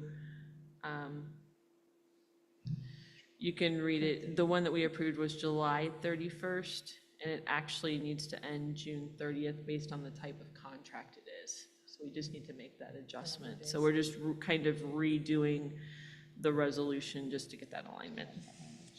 Okay, so moved. Do I have a second? I'll second. Ashley? Mrs. Miller? Yes. Dr. Sabo? Yep. Dr. Schlepper? Yes. Mrs. Bendel? Yes. Mrs. Hoy? Yes. So then 617, I'm going to ask us to make a little bit of an amendment as I introduce this one. So district policies, the new policy, the new Neola policy that's board approved, does not require a number of readings. And so this one doesn't require a first or second reading. So I'm going to ask you to cross out first reading where it says subject. And then I'm going to ask you to cross out the first reading of the following policy. So you're just going to approve the following policy. So cross that part out. So what I'm asking is that this would be 6.17 district policies, and that the superintendent recommends that the Board of Education approve the following policy, which is policy 8120, volunteers. We just had to make a slight adjustment. Okay, so again, that's just because we have one read for the policies. So it said first reading, implying there would be a second. But we Right, did because one this reading. was just transferred over from our previous, when we had OSBA, so we'll just get that corrected. And there are policies and times that we will do 2 readings, but it's not required. In this one, since it was just a small change, it doesn't need to be done. Just to be very clear, what you're about to say, so moved on, is I can just read it. approving, okay. Read it with the I was going to say, numbers. just Okay, so so that it's, I move Just to to make sure. approve superintendent recommendation 6.17 district policies, which is that the superintendent recommends that the Board of Education approve the following policy, policy 8120, which applies to volunteers. Do I have a second? I'll second. Ashley? Dr. Sabo? Yes. Dr. Schlepper? Yes. Mrs. Bendel? Yes. Mrs. Hoy? Yes. Mrs. Miller? Yes. I think that's it for superintendent recommendations. We're on to treasurer recommendations. Okay. Item 7.01 is the renewal for the employee insurance coverage. We are going to have a 5% increase on the contributions. That is higher than the last couple of years for us, but we've been very lucky. 5% is still pretty darn good. So for the employer and the employee portion, there will be an increase of 5%. In addition to that, the administration that we pay Medical Mutual for is going to increase 6.27%. Stop loss insurance is where we're going to see the largest increase, and that's an increase of 17%. Dental is at 0, and our life and vision plans are in a rate guarantee until the end of next year, so we won't have to approve anything currently. The reason for the increase in the stop loss is not only is the plan being utilized more, we have more lives on the plan than we have in the past. In addition, we have 75 new lives, so we don't have 75 additional lives. It's that 75 of those are new, so we've had some turnover. And when you're trying to project claims as an insurance company, these are lives you don't have any history on, so you don't know what kind of problems they're bringing. So they tend to estimate high and say, okay, you're gonna have higher claims because we don't know what these people are bringing to the plan. In order to cover that and to cover themselves, they have to increase. In addition to all of those lives, just the cost in general, so not just usage is up, but just the cost of healthcare is up. So 17% is, it's not, I don't love it, but when they gave me that number, I was actually a little relieved because I thought it was gonna be worse than that. So our increase to the employees, however, is I don't want anybody who's watching this or hearing this to hear 17 and freak out. Employee portion is increasing 5%, and the district portion of the premium or the contribution is 5%. So I'm recommending your approval. So moved. Do I have a second? I'll second. Ashley? Dr. Schlepper? Yes. Mrs. Bendel? Yes. Mrs. Hoy? Yes. Mrs. Miller? Yes. Dr. Sabo? Yes. Item 7.02 is equipment disposal. The middle school is disposing of a typewriter. Who knew we still had one? I'm recommending your approval. So moved. I'll second. Ashley? Mrs. Bendel? Yes. Mrs. Hoy? Yes. Mrs. Miller? Yes. Dr. Sabo? Yes. Dr. Schlepper? Yes. Item 7.03 is then and now certificates. We have 3 of them. These are items that the invoice was dated prior to the purchase order. Sometimes purchase orders get canceled. Sometimes you have a treasurer who's anxious to cancel those. And I close them not knowing that people are still spending money on them. So I'm responsible for 2 of these. And if it's just law, if you don't have the purchase order in place, you have to create a new purchase order. If the date is after the invoice, we have to have this then and now certificate. So I'm recommending your approval. So moved. Do I have a second? A second. Ashley? Mrs. Hoy? Yes. Mrs. Miller? Yes. Dr. Sabo? Yes. Dr. Schlepper? Yes. Mrs. Bendel? Yes. Item 7.04 is donations. We have a $1,000 donation from Carol Dolan to pay for a portion of the Gurney Great Lakes Theater presentation. So they come into the building and they do a presentation, and they're going to cover a portion, or she's going to cover a portion of that for us, and we're very grateful. So I'm recommending your approval. Thank you. That's great. And this is one of those things that we've done at the high school for some number of years, and it's great that they've been able to expand it down to Gurney because it's such an amazing cultural institution, and it's so cool that we can have the benefit of it here, and thank you for the donation. So moved. Do I have a second? I'll second. Ashley? Mrs. Miller? Yes. Dr. Sabo? Yes. Dr. Schlepper? Yes. Mrs. Bendel? Yes. Mrs. Hoy? Yes. Okay. Item 7.05 is the financial reports. I was not at the last meeting, so I'm squeezing 2 months worth of reports into one. So I have 2 separate topics for my highlights, so don't hold that against me. I wanted to take my time. And Ashley, are we approving those as one item or as 2? You are approving it as one agenda item. Okay. So actually, before we start discussion, I should probably take the motion. Okay, so moved. Do I have a second? I'll second. Okay.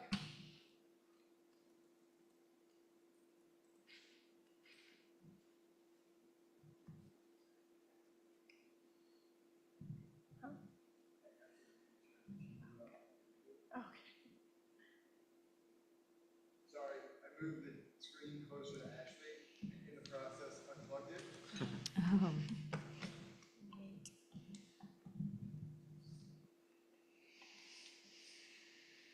That does get subtracted from my time. Subtracted from the next time Mike talks about cell phones.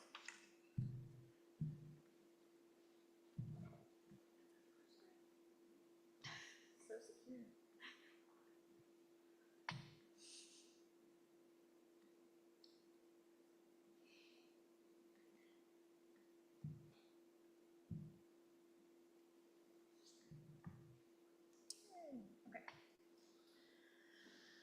Okay, so I included all 3 months on the typical general fund summary.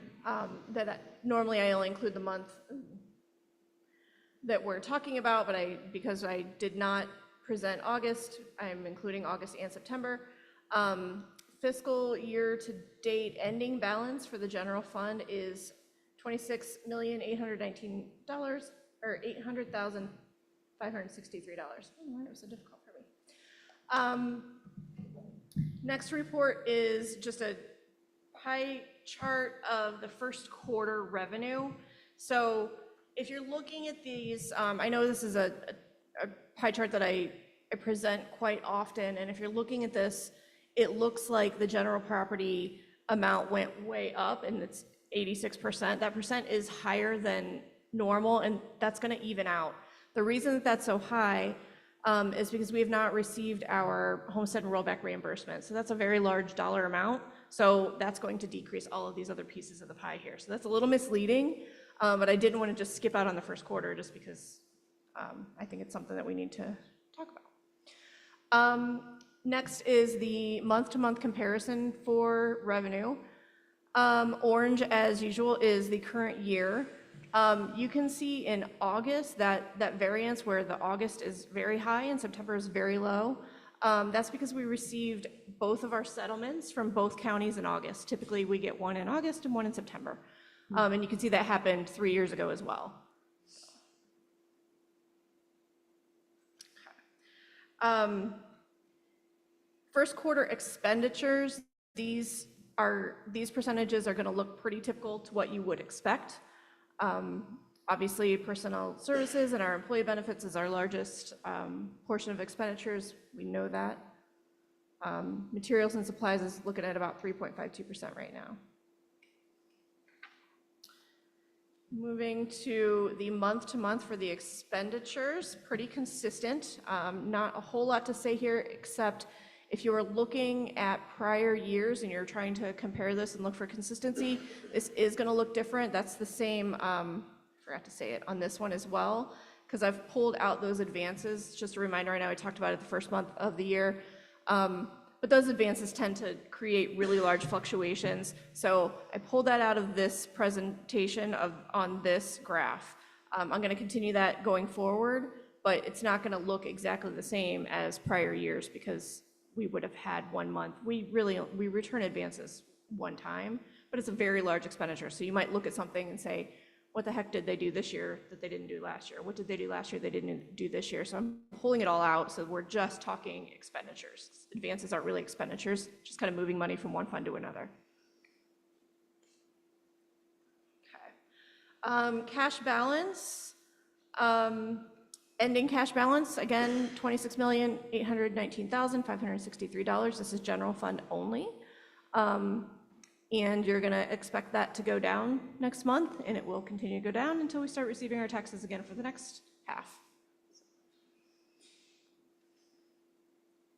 Self-insurance fund. I added just the activity because I feel like with claims amounts increasing and things like that, I've only shown you the line graph in the past. The actual numbers are always in the reports, and I know that everybody at this table sees those, but I know not too many other people are really pulling up those reports and reading through them, as much as it hurts my heart. So I wanted to put the numbers here in case anybody wants to look and kind of look for a trend if you're actually looking at what our claims are. Claims for the month of September were $279,000 for that month. This is the general fund, or this is all funds. You can see the general fund, you would be able to take this number here and trace it to every other report that we've talked about so far, other than self-insurance, which would be down here. You'd be able to trace that number. This is the total for all of our funds. Ending cash balance is $36,794,852, and you should be able to trace that to the bank reconciliation, which is also in the attachment, which, again, I know all of you look at, but if nobody is, I'm not putting it on these slides. If you want to find it, it's in there. This is just the list of where all of our cash is. This is not going to match exactly because this includes some outstanding checks and lots of reconciling items that you can look at on that reconciliation if you're interested. The pie chart shows where our money is. Most of our money usually is in Star, Ohio. Right now, at the end of September, 61.76% of our money was held in Star, Ohio. Are we feeling any of the impact of reduced interest rates yet?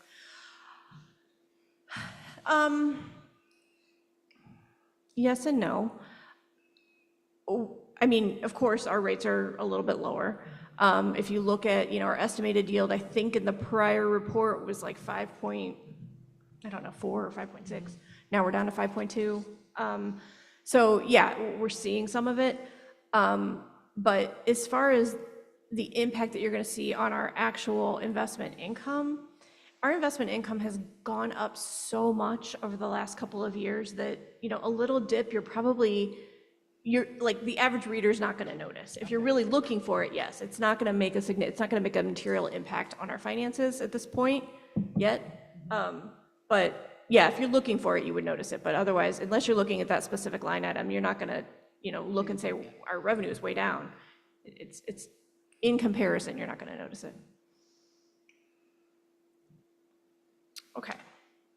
So my first financial spotlight, I'm going to talk about the report card, because I know a lot of people go out there and look at that report card, and then if they happen to click on the finance page, I want to be able to explain what some of this is.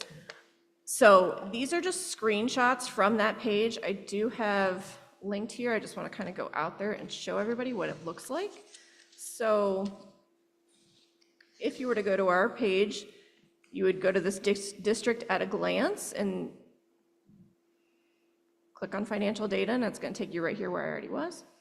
And actually, these are Yes. on it's not Ohio. ODE anymore, it's Ohio Department, yes. Okay, so they're on, this is not on our website, this is on their website. This is on, the report The card state- website, the the state state's website. You can also if you just go to, I think just go to their main page, just type in report card, it'll take you to the main page. Actually, I can show you what that looks like. It would look like this, and then you would type in Chagrin. Also, I was going to make this point later, but since I'm on this page now, if anyone is really interested in this data and geeks out over numbers, if you click here on download data, this is where I pull stuff to try to make my own charts, because I don't always like the groups that they compare us to. I want to compare us to other people. So I can pull information in here. You can download whatever you want. It's really cool. Okay, go back to Chagrin. It's us.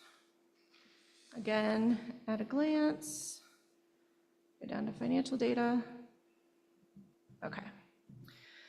So the first thing that they feel is important is how much of our money that we spend is going into the classroom. So when we send all of our financial data down to the state, we have a system of account codes that is uniform across the state. So every school district has the same numbers. So we assign a function code to everything that we do. Every purchase order somebody puts through, they assign a code to tell me what it is that they're buying. If the function starts with a 1, that means it's instructional. That's included in this amount. So for example, if somebody buys math books, actually we don't even buy math books anymore, all online. If they buy a math program, and that's going into the classroom, that's going to be included in this number. When Mike Morgan puts a purchase order through for a school bus, that's going to have a 2. It's not going to be in that number. Administration, all the salaries of administration, that's not going to go in that number. Salaries of teachers, however, are. So this is telling us how much of our money actually goes into the instruction, into the classroom. Our percentage is 68.6% of our expenditures. That is higher than our peers. So if you want to come down here and look, here's our number, the 68.6. They compare us to a comparison group. That comparison group, if you scroll up here, is all districts with enrollment between 1,000 and 2,499 students. So that's what they're comparing us to. They're only looking at enrollment numbers here. Is it a useful comparison? Sort of, you know, there are so many variables, it's impossible to really ever get completely apples to apples. So this is the best that they do on this number. Ours, of course, we put more into the classroom than our comparison group and more than the state as well. So this is a statewide number. So they compare us to every school in Ohio as well. And this doesn't include only public schools, this includes community schools and all of those as well. This little interactive bar chart here, I know it doesn't look like it, but it's actually a bar chart. They're just very, very skinny. Actually, it's columns. Very, very skinny for every district. You can see where everybody is and where you rank. Here they're telling us we're 75th out of the 262. The 262 is this comparison group. It's the 262 schools in Ohio that have enrollment between 1,000 and 2,500 students. But overall, what I like to look at is, you know, just the pie chart is quick and easy. We put more into the classroom than our peers. There are tabs here, so I'm going to go over here to source of funds first. I have all these notes. Hold on, let me make sure I'm saying all the things I wanted to point out. Okay. Source of funds, here they divide it out by local, state, federal, and other to get to a total. Here they're only comparing us to the state as a whole. So it's interesting to me that here they break out local and state, but then on the next comparison, they don't break out local and state, they combine them. But what I would like to point out here is the federal amount. Only 5.3% of the money that we spend is federal money. Compared to the average across the state, we're looking at, you know, 13.2. So that's average. That's not high, you know, that's the average. So we receive certainly less federal money than our peers. Same for state. If you look at the state, 13.6% is the state money, and average is 38. So we're way below average on the funding. What that does then is forces us to take our funding from local sources. So where do we get it? It's our taxpayers. If you looked at this little breakdown here, it's going to be very similar. It's not going to be exact to my general fund chart because mine is only general fund. This includes some other things. But it's going to be very similar. But I mean, look at that blue there. That's how much we have to rely on our local taxpayers. This is how much the average school district has to rely on taxpayers. If you look at the black, that's state. Look how little our state funding is compared to the average. So I think that's important. I'm going to move to the middle here and talk spending per pupil. Just making sure that that's showing there. Here, they're only comparing us to the state on this side. This first chart here is, again, showing that classroom versus non-classroom instruction. I think it's important when we're talking about expenditures because they are so focused on overall spending and that average dollar amount per student. I think it's important to note that, yes, while we do outpace the average school district in Ohio, I don't think that's news to any of us, we outpace at a higher rate on the classroom instruction than we do on the non-classroom spending. So I think that's important. The next one right here is talking about that federal dollar. They're trying to pull out that federal amount, and you can see how little that is for us. Over here, this is called spending and performance, and I hope that this does not look new to anybody because I create this every year. I recreate this every year. I stole it from them. I stole the idea from them, I don't know, probably 3 or 4 years ago. And I've been creating it every year. And what I do is I pull that data down, and I've been comparing to Geauga and Cuyahoga schools because that's who we're competing for students with. That's who we're competing for teachers with.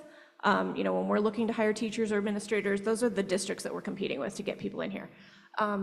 So I always create that because if you pull this all districts, it's a big blob of nothing. You can't even, see anything. Comparison group is only, again, talking about those districts with similar enrollment. What they've also done is created this one where they call it similar districts. And so this, I don't have all of the data as to what goes into similar districts, but this is a little bit more useful. If you look, you can hover over these and see which districts are in here. These are closer comparisons. They make a little bit more sense. They are closer to us in achievement. They're closer to us in resources.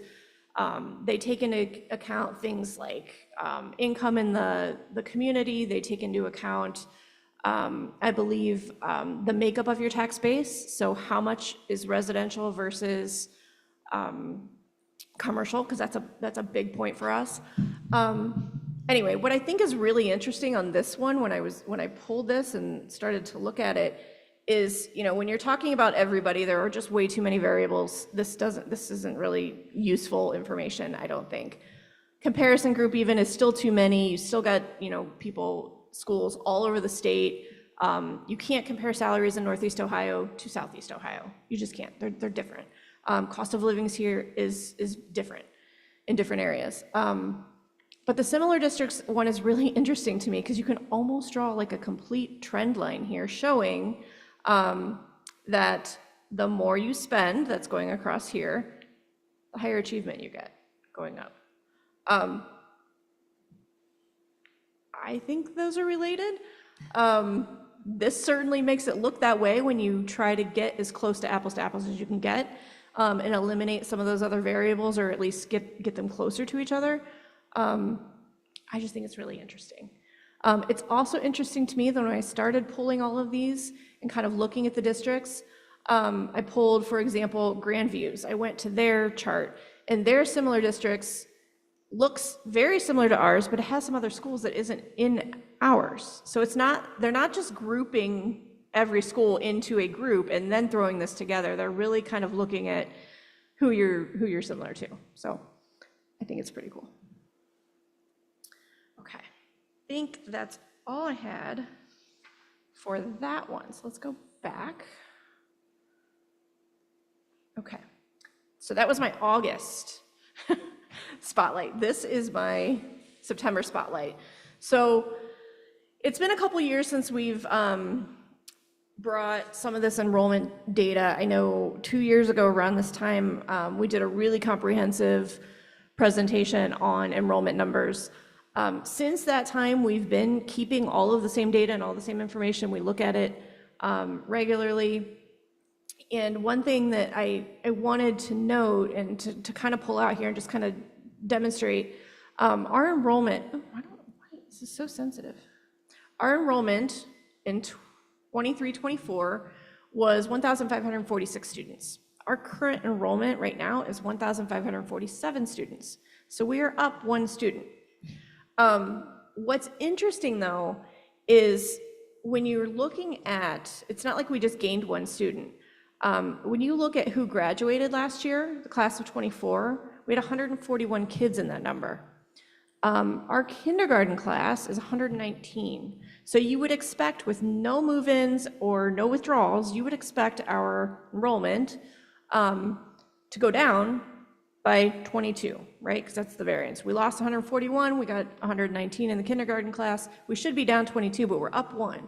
What that tells me is that we've gained a net number of 23 students. I think that's important because when we start talking enrollment and we see the overall, if all we're looking at is the overall number and you see that going down, it appears as if people are leaving. The data, however, that's not necessarily the case. Kindergarten classes are smaller. Live births is a number that we track and that we pull and we look at. They're just down. The thing that's important to me that I think speaks to what we do here and how desirable our district is if you look at this first chart here, the dark item on every class, I'm going to get with you, Mike, tomorrow to help me fix that. The dark item on every class is how many students they had when they entered our schools in kindergarten. The lighter one is for the first two, those are classes that have already graduated. That's how many they had when they graduated, or how many they have currently. So every single class, from the class of 2023 through the class of 2036, which is our first graders, has more students in the class now than they did when they came into kindergarten. So we're gaining. As every class goes along, it's getting bigger. Obviously, the kindergarten is exactly the same because it's the kindergarten class. Another way of looking at this is this movement by grade chart. And I know it looks very chaotic, but if you pick out a color here, you can see what's happening. I'm gonna pull this purple one because it's the easiest. Class of 2034, when they started in kindergarten, they had 80 students. Moved up to first grade, gained a few more. First to second, not a big change. Second to third, gained a few more. And you can see the general trend of every single class is up. Yes, there are dips. There are going to be years where you lose a few. It happens. The 8th to 9th has always kind of been a little area where kids, they stay here through 8th grade, they go to private schools for high school. I think that's the nature of our community to a point. But overall, every single class, even those that do lose a few when they move to 9th grade, it's still higher than when they started. So And obviously, we love to keep every student. Absolutely. Want to have all of our students who live in our district attend our schools, but I believe, and we've got Jared here, so maybe I can put you on the spot. We have implemented, can I just put you on the spot? Can you talk about it? So we didn't historically ask people or look into why students were leaving the district, and why don't you, there you go. Mike's got a microphone. Yeah, I mean, the biggest, that 8th to 9th, if you want me to speak to that, the biggest reason is legacy. Their parents went there, grandparents went there, so I've always known they're going to come here until 8th grade and then move on. So, I mean, that's by far the biggest majority of kids, and we're talking, anywhere from 8 to 13 kids per year. But what's interesting is we make up for that for students coming in. There's a net gain. Actually, students, 2 years ago, when we looked at it, there was a net gain of students coming back to Chagrin from private school. Then there were more coming back than left and went to private school. But yeah, the biggest reason is legacy and their family, and that was the plan from day one.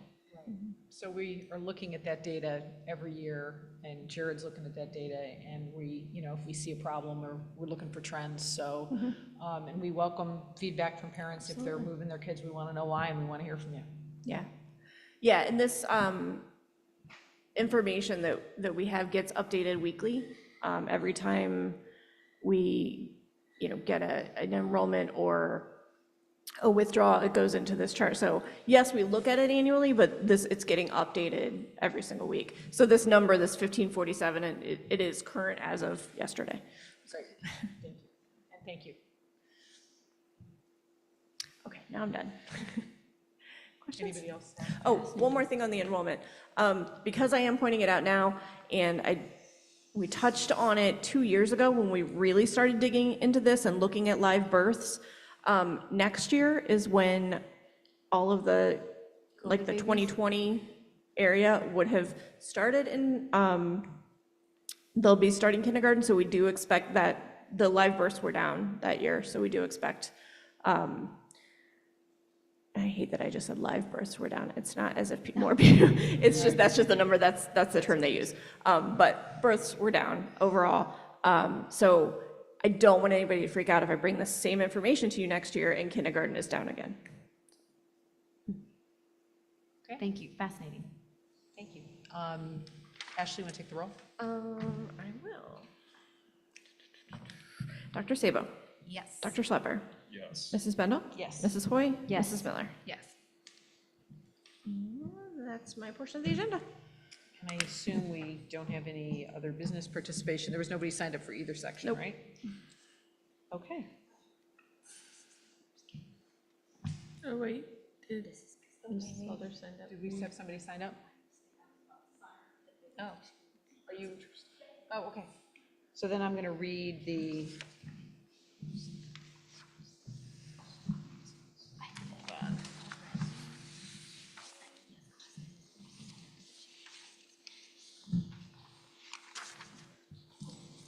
Okay.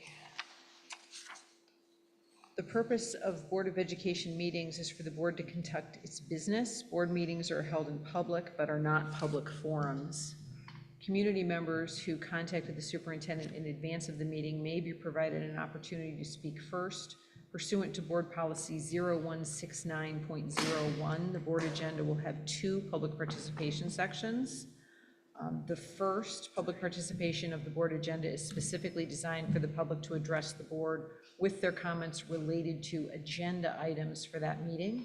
This portion of the meeting shall be limited to 30 minutes unless extended by a vote of the board. The second public participation section, which is what this is now, of the board's agenda is specifically designed for the public to address the board with their comments related to non-agenda items. This second opportunity for public comment shall be after the completion of all action items on the agenda. This portion of the meeting shall be limited to 15 minutes unless extended by a vote of the board. The board may permit individuals to attend meetings remotely through live broadcast. However, public participation will be limited to those who are in attendance at the meeting site only. The board is not responsible for any technology failures that prevent or disrupt any individual from attending remotely. Each participant will have 3 minutes to speak.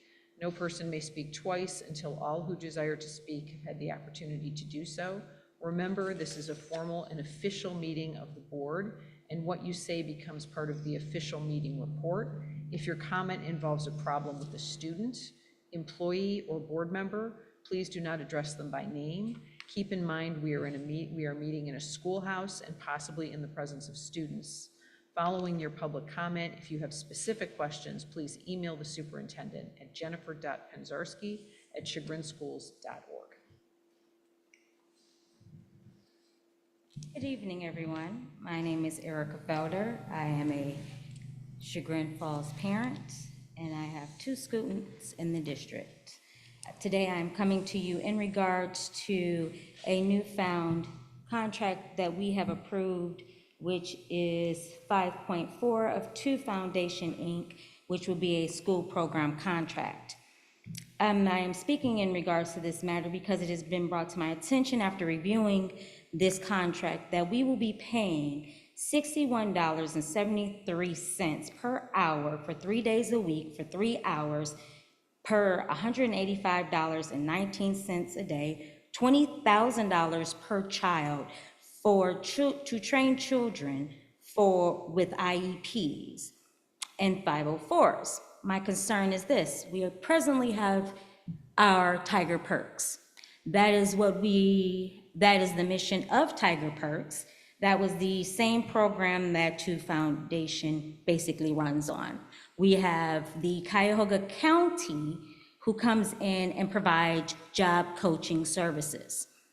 When we are dealing with a climate of special education and the concerns of our reading readiness, our dyslexia issues, I am very concerned that where we're spending $20,000 per child, we're not spending that on $20,000 per training for our teachers to be diverse in dyslexia training, which will not just affect kids with IEPs currently, but kids that are coming pre-K all the way through 12th grade.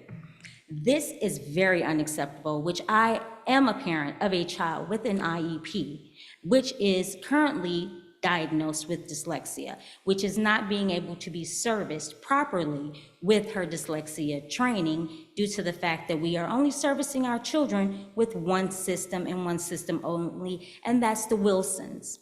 So I come to you, school board, and understanding how is this beneficial when this organization is not trained properly with autistic children. She focuses strictly on Christian values incorporated into her programming. She's not trained in expand programming and job training, as well as her staff. She's moved from Geauga County to Cuyahoga County, which Cuyahoga County also has a larger pocket to be able to pay this higher price. So I'm looking for answers. And this is really unacceptable to see this, because you can spend $185 per day per child. If we only have 5 kids, that's literally, you're spending $100,000 per school year. Please explain. Thank you.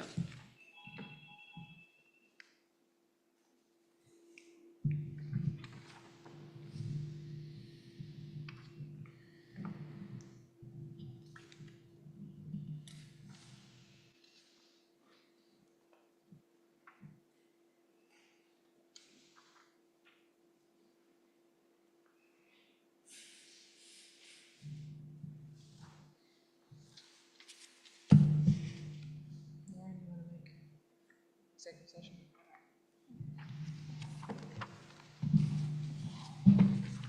I make a motion to enter into executive session in accordance with Ohio Revised Code 121.22 for the sole purpose of the consideration of the following matters: to consider one or more as applicable of the checkmarked items with respect to a public employee or official, the items being employment and compensation of a public employee or official. Do I have a second?